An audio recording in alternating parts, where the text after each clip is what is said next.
7 yaşlık Daniel bugün o'qituvchisi bilan odatdagicha uyda tugul maktabda uchrasha. Bu aning uchun yangi kechirishlar boshqa bolalar bilan aralashu mumkinligida. Это большая возможность. Bu bunday bolalar uchun uydan chiqib ketish mumkinligida. Daniel maktabda o'qirga xayollana, kelasi yilga boshqa bolalar bilan birga maktabga yuradi deb o'ylayman. Chorada qatnashuvchilar naq mana uyda bilim oluvchi bolalar, ondilar internat maktabda beshev. Tava 60 bola salomatligi bo'yicha turli turkum invalidlar hisoblana.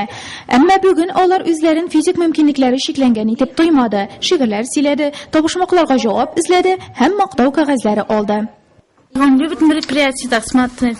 Ulim choralar qarorga yarata, o'tirishib o'qiy, ishga qadar soni bilan, plastilin bilan o'ynay, kompyuterda yozarga, rasm yasarga yarata.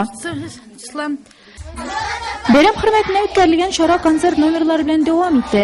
Internat maktabda ishlab keluvchi Ulib ansamblida qatnashuvchilar jurlari bilan kelgan qo'noqlarni, bolalarni, ularning aytganlarini shodlantirdi.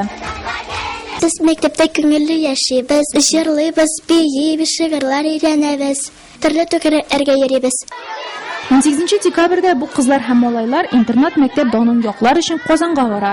Birda qullarga tutunishi do'stlar deb ataluvchi Respublika festival konkursining ikkinchi turi o'za. Akiyatda qo'noqda bo'lib qaytgan o'quvchilar esa chora ozog'inda tamlashaylar ishib, uylarına taralishdi.